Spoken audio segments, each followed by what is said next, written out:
Yeah, but a funny thing hit me when I was down there. We got a religious air burner. It don't work Sundays. Imagine a show where the main characters weren't people, but a family of fully dressed chimpanzees treated like humans. That's not even the strangest one on our list, not by a long shot. Get ready, because we are counting down the 20 forgotten shows from the 70s and 80s that you need to rediscover. 1. The Hathaways. Walter, I've been thinking it's awfully selfish of us to stay here at Mother's another 2 days and leave you all alone. Now, honey, that's not being selfish at all. Let's ease into this with a show that sounds like a joke, but was 100% real.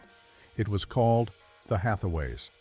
The show was about a nice suburban couple, Eleanor and Walter Hathaway. The twist?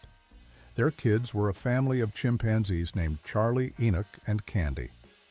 To put it mildly, it was strange. The chimps wore clothes, ate at the dinner table, and got into all sorts of wacky hijinks. The show actually first aired in 1961, but was so unique that it got rerun in the 70s, confusing a whole new generation of kids.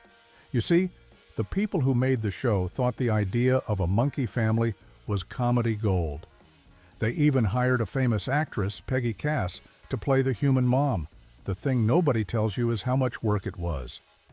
Training animals to act is hard, and building a whole show around them was a massive gamble. While it didn't last long, The Hathaways is a perfect example of how bizarre television could get. It's a must-see just for the sheer weirdness of it all. But if you think a family of chimps is a strange concept for a show, wait until you hear about the sitcom that was a spin-off of one of the biggest TV shows in history, yet it vanished almost without a trace. 2. Gloria. I hope it doesn't drop little transistors on the rug. Shh, quiet, you'll wake up Joey. Many people are crazy about the classic sitcom All in the Family. It was a cultural giant that produced several successful spin-offs like The Jeffersons and Maude. But what many overlooked is the spin-off that didn't quite make it. It was called Gloria, and it followed Archie Bunker's daughter, Gloria Stivic, after her husband, Meathead, left her and moved to a commune. The show premiered in 1982 and had a huge built-in audience. What could go wrong? Well, the show moved Gloria out of the city and into a new life as a veterinarian's assistant in upstate New York.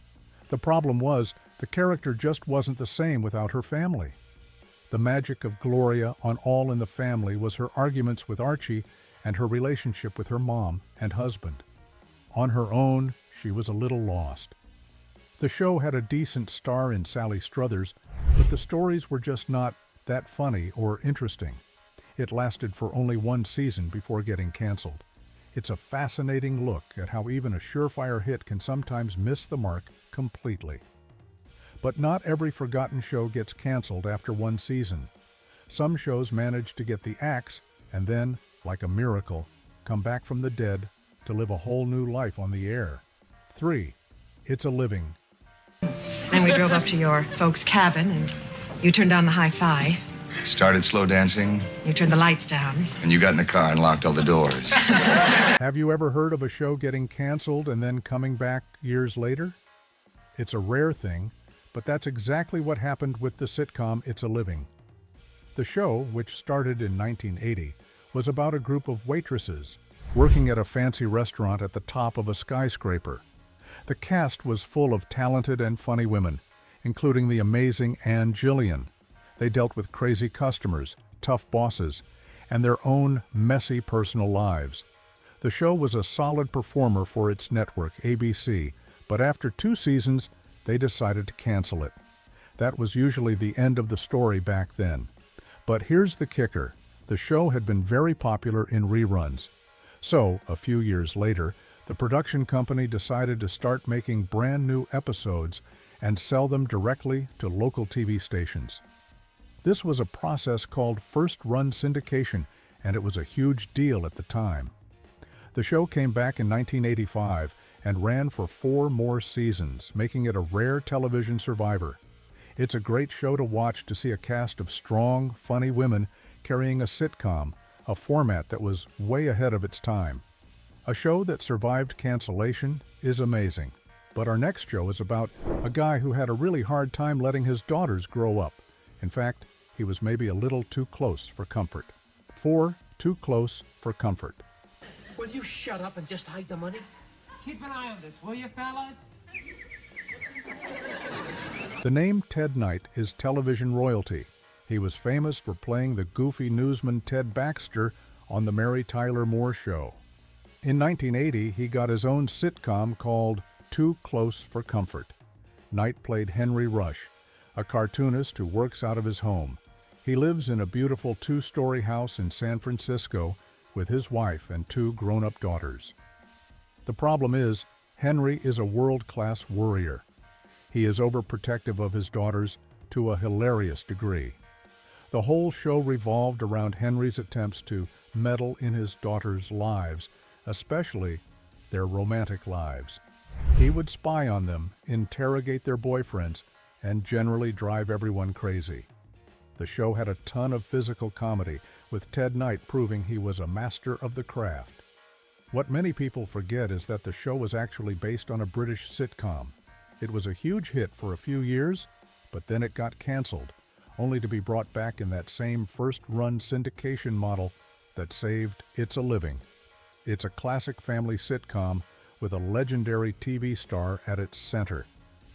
Speaking of families, things can get pretty complicated. The next show on our list got so complicated behind the scenes that it had to change its name and get a whole new star just to survive. 5, Valerie. You failed your midterm. You didn't do one stitch of homework all semester. You didn't do one. You got a 58 on a science final. Come on. In 1986, a new family sitcom called Valerie hit the airwaves. It starred Valerie Harper, who was already a huge star from her roles on The Mary Tyler Moore Show and Rhoda. In this new show, she played Valerie Hogan, a mom trying to raise her 3 boys with her airline pilot husband, who was often away from home. The show was sweet and funny, with a young Jason Bateman playing the oldest, troublemaking son. It was an instant hit. The show focused on the everyday struggles of a modern mom, but after 2 successful seasons, disaster struck. There were reports of major disagreements between the star, Valerie Harper, and the producers. The fight was over money and creative control. Things got so bad that at the start of the 3rd season, she was fired from her own show. This was a gigantic scandal in Hollywood. How could a show named Valerie continue without Valerie? The producers were in a tough spot. They had a hit show and a great cast of kids, but their main star was gone. They had to make a crazy decision. They decided to get rid of the character of Valerie Hogan entirely. But how did they do it, and what did they call the show now? The answer is in our very next entry. 6, The Hogan Family. She's going out with me today. You want to compete? That is just fine. But remember, you are going up against a superior intellect. Mark. So the producers of the hit show Valerie were in a jam. They had just fired their main star, Valerie Harper. What did they do? They made one of the boldest moves in TV history. When the 3rd season premiered, the show was now called Valerie's Family. The first episode explained that the character of Valerie Hogan had tragically passed away in an off-screen car accident. It was a very sad and shocking way to start a season of a comedy show. To fill the void, they brought in a new character. They hired actress Sandy Duncan to play the boy's aunt, Sandy, who moves in to help her brother, the dad, raise the kids. The show was now about a widower and his sister raising 3 boys. After that first season without its original star, they changed the name of the show one more time to The Hogan Family. Believe it or not, the show continued to be a success and ran for 4 more seasons. It's a powerful reminder that in television, the show must go on, even when it seems impossible. Losing a parent is a heavy topic for a sitcom, but our next show is about a kid who suddenly gets a new parent in the most over-the-top way imaginable, in a house filled with every toy a kid could dream of. 7, Silver Spoons. I can't help but to think that this would not have occurred if you'd given it to her next Thursday when her birthday really is. In the 80s, there was no bigger child star than Ricky Schroeder. He was the cute, blonde-haired kid who everyone loved. In 1982, he starred in a sitcom called Silver Spoons that was basically every kid's fantasy come to life. He played Ricky Stratton, a smart young boy who had been raised by his mom. One day, he shows up at a gigantic mansion and tells the owner that he is his long-lost son. The owner is Edward Stratton III, a childish and eccentric millionaire who runs a toy company. He had no idea he even had a son. Suddenly, Ricky is living in a house that is basically a giant toy store. There was a real rideable arcade video game chair and even a miniature freight train that ran through the house. The show was about the super-rich, goofy dad learning how to be a parent and his much more mature son teaching him how to grow up. It was pure wish fulfillment. It was also the show that gave future stars like Alfonso Ribeiro, who would later play Carlton on The Fresh Prince of Bel-Air, their start. It's a perfect slice of 80s fun and fantasy. From a dad who acts like a kid to a woman who has to act like a mom to 3 kids who aren't hers, our next show features one of the most powerful and sassy lead performances of the decade. 8. Gimme a Break. I never went to college and I got a bachelor's degree. In what? Bachelor's. Nell Carter was a force of nature. She was a Tony Award-winning actress with a powerhouse voice and incredible comedic timing. In 1981, she became the star of her own sitcom, Gimme a Break. In the show, she played Nellie Ruth Nell Harper. She was a singer who was passing through a small town in California when she meets up with an old friend. Her friend, who is the town's police chief, sadly passes away, leaving behind his 3 daughters. Nell makes a promise to her dying friend that she will stay and look after his kids.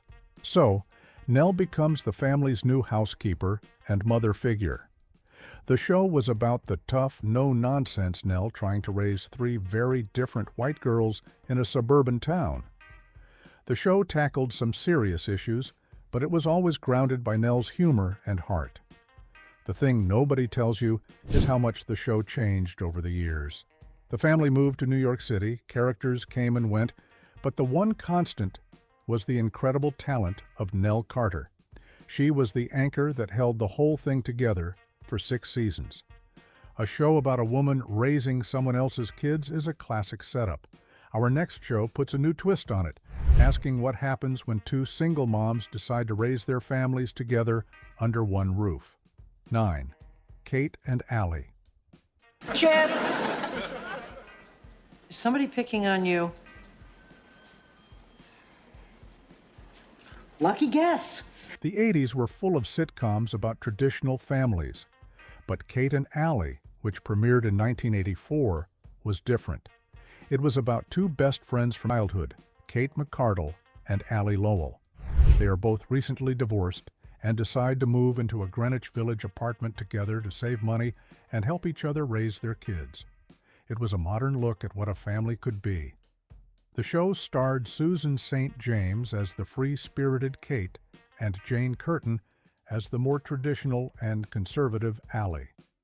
The comedy came from their different personalities clashing as they navigated the worlds of dating, careers, and raising teenagers.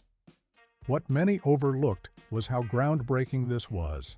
It was a show centered on 2 women, their friendship, and their lives after marriage. It didn't treat divorce as a tragedy, but as a new beginning. The show was a massive hit and won multiple Emmy Awards, including one for Jane Curtin as Best Actress in a Comedy. It's a smart, funny, and warm-hearted show that was way ahead of its time. From a modern family in New York City, we're heading down south for our next show, which is about a family that is anything but modern. In fact, they might be the most eccentric family in television history. 10. Mama's Family. and none of it's been polished. And then when I tried to vacuum these filthy rugs, my vacuum cleaner bag was full and I ain't got no extras. Call it off, call it off, call it off. If you ever watched The Carol Burnett Show, you probably remember the hilarious sketch called The Family. It featured the comedian Vicki Lawrence playing Thelma Harper, also known as Mama, a grumpy, sharp-tongued elderly woman who was always complaining about her dysfunctional family. The sketch was so popular that in 1983, they decided to spin it off into its own sitcom called Mama's Family. The show was set in the fictional town of Raytown and followed Mama as she shared her small house with various members of her crazy family, including her high-strung sister Fran and her dim-witted son Vint. The humor was broad and silly with lots of slapstick and southern-fried insults. The most amazing part was Vicki Lawrence. She was only in her early 30s when the show started, but she was completely convincing as a cranky old woman buried under a gray wig and layers of makeup. The show was another one of those survivors.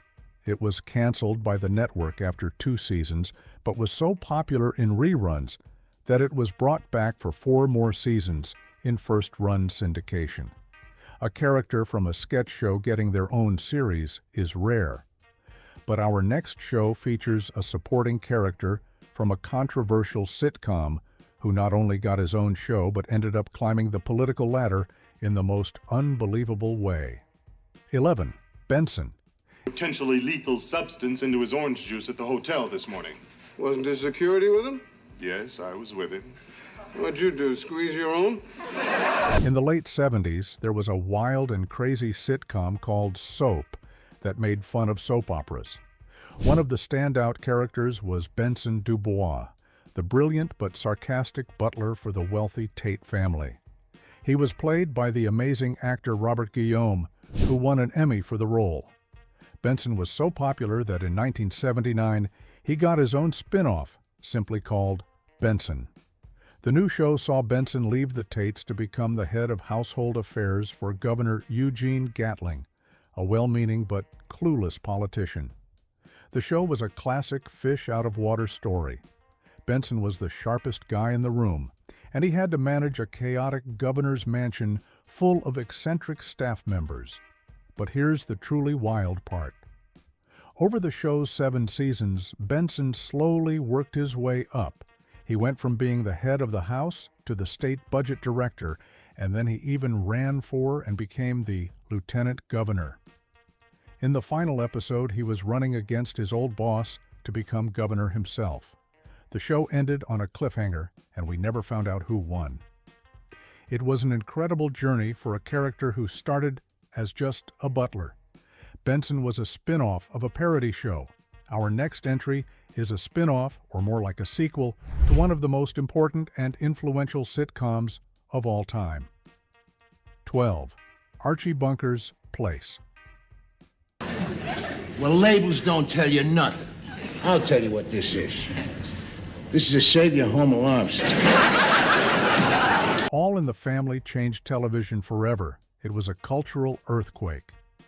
When the show ended in 1979 after 9 seasons, the network didn't want to let go of its most famous character, the lovable bigot Archie Bunker. So they created a new show called Archie Bunker's Place. The show was a direct continuation, but with a big change in scenery. Instead of taking place in the Bunker's living room, the new show was set in a neighborhood tavern that Archie bought. He was now a small business owner, dealing with customers from all walks of life. His wife Edith was still there, but the show was less about family and more about the arguments and conversations that happened in the bar. But a huge change happened after the first season. The actress who played Edith, Jean Stapleton, wanted to leave the show. So the writers made the sad decision to have her character pass away from a stroke. The show then became about Archie dealing with his grief and learning to live on his own. It was much more serious than All in the Family, but it still had its funny moments. It ran for 4 seasons, proving just how much people loved the character of Archie Bunker. From one cranky old man in a business to another, Our next show pairs a grumpy garage owner with a young, optimistic kid, creating a groundbreaking show that was sadly touched by tragedy. 13. Chico and the Man. Ed, I got the tube inflated. And that's not all you got inflated. In 1974, Chico and the Man premiered and became an instant smash hit. The show was set in an East Los Angeles garage owned by Ed Brown, a cynical and prejudiced old man played by the legendary actor Jack Albertson. His life gets turned upside down when a young, cheerful Chicano man named Chico Rodriguez, played by the brilliant young comedian Freddie Prinze, shows up looking for a job. The two form an unlikely friendship, and the show was about them learning to overcome their differences. This was a big deal. It was one of the first American sitcoms to be set in a Mexican-American neighborhood and to feature a Latino lead. Freddie Prinze was a superstar. He was young, handsome, and incredibly funny. His catchphrase, "looking good," was everywhere. The show was a ratings powerhouse for its first few seasons, but the story took a dark turn. The young star, Freddie Prinze, passed away very suddenly during the third season. It was a terrible tragedy. The show tried to continue by bringing in a new young character, but without its heart and soul, it just wasn't the same, and ended soon after. It's a powerful look at a special show and a talent gone way too soon. That show broke new ground for Latino representation. Our next show did the same for black teenagers, with a cast of characters so memorable that their catchphrases are still quoted today. 14. What's Happening? Frederick Stubbs. The Industrial Revolution started a long time ago. Hey, hey, hey.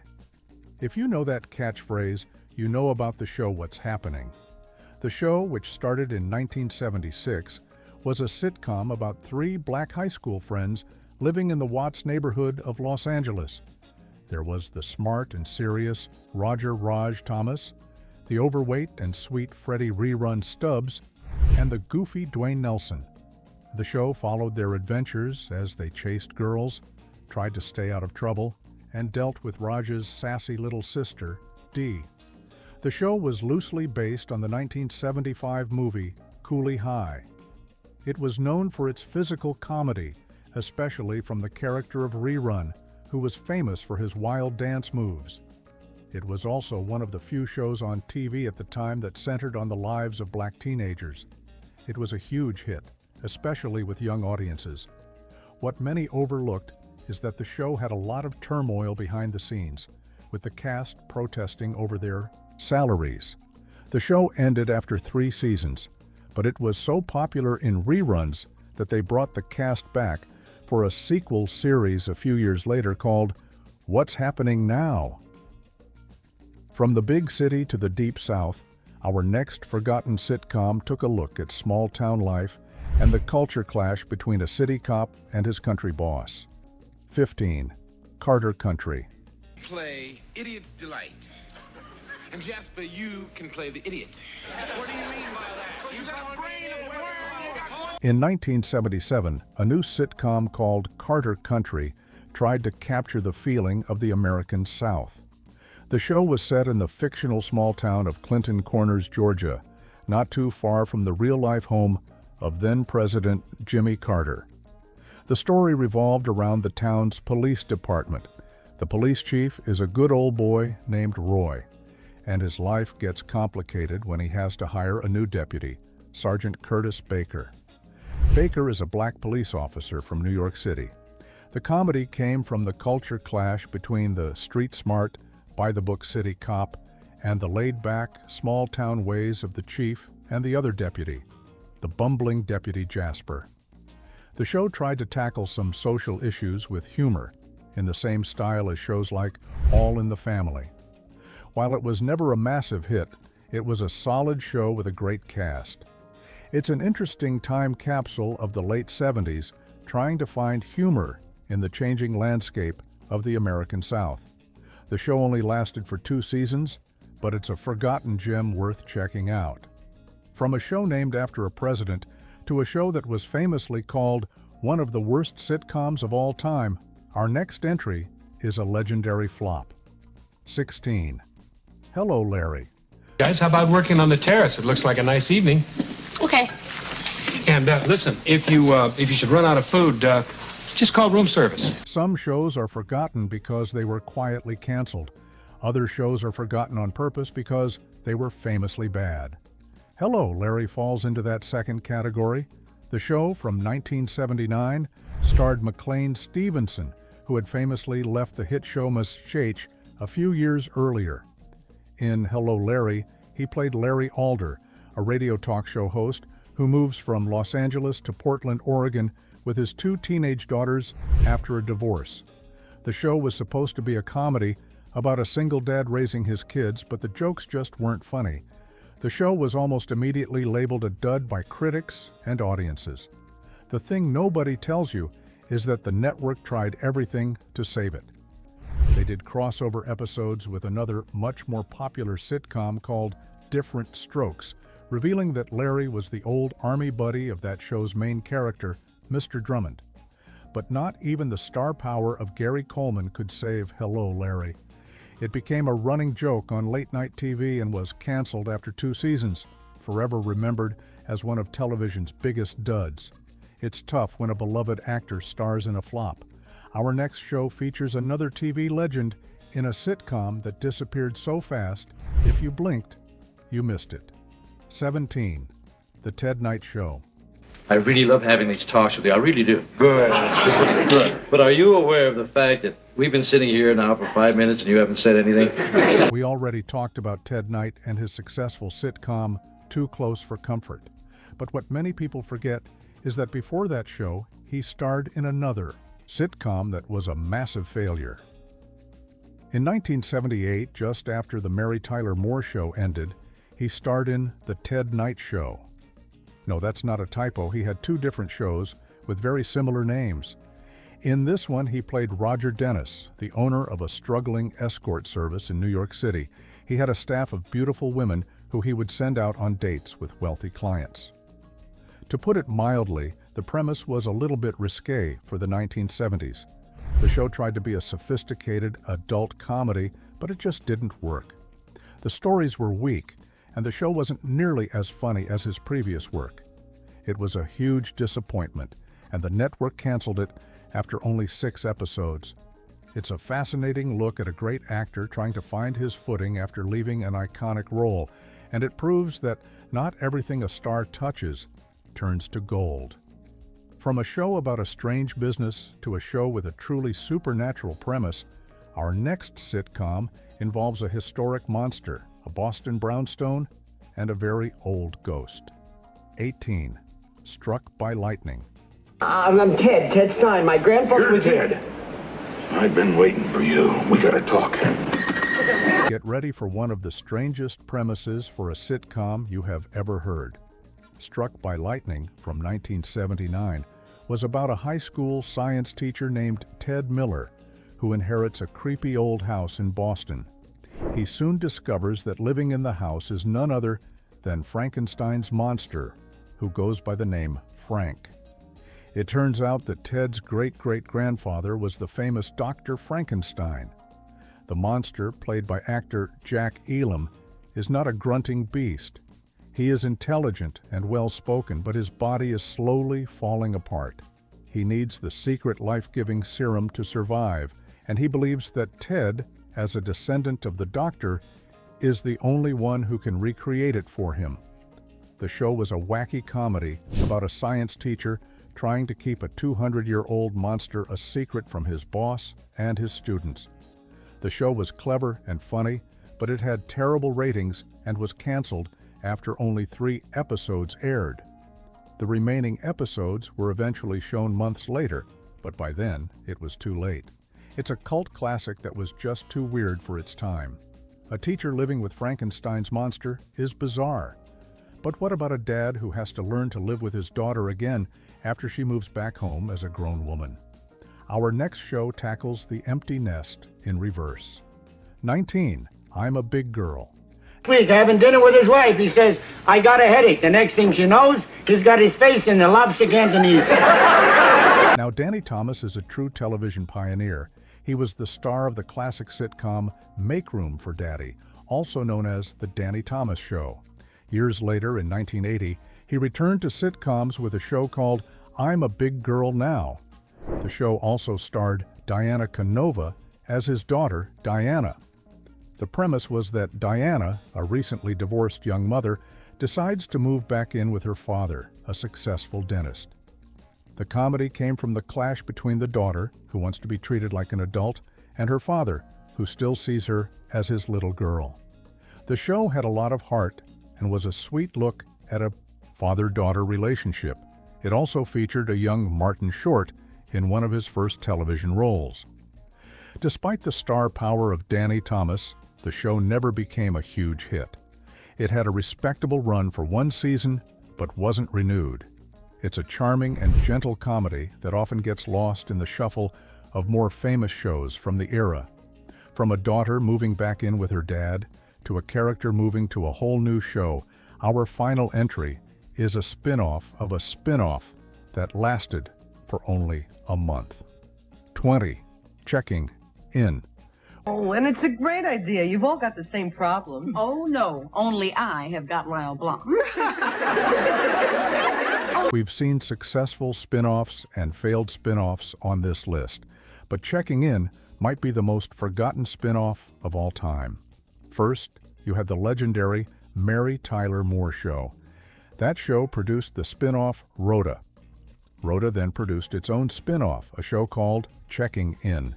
The show starred the wonderful actress Marla Gibbs, who played the sharp-tongued maid Florence Johnston on the hit sitcom The Jeffersons. Remember, The Jeffersons was itself a spin-off of All in the Family. The world of 70s and 80s sitcoms was a tangled web. In Checking In, Florence leaves her job with the Jeffersons to become the executive housekeeper at a fancy New York hotel. The show was supposed to be her big starring vehicle. Unfortunately, it was a complete disaster. The writing was weak, and the show just couldn't capture the magic of the Florence character.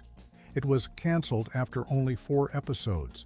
In a strange move, the show's failure was written back into the story of the Jeffersons. Florence simply returned to her old job as if her brief hotel career was just a bad dream, and her own sitcom was never mentioned again. It's the ultimate piece of sitcom trivia, a show so forgotten that even the show it spun off from pretended it never happened.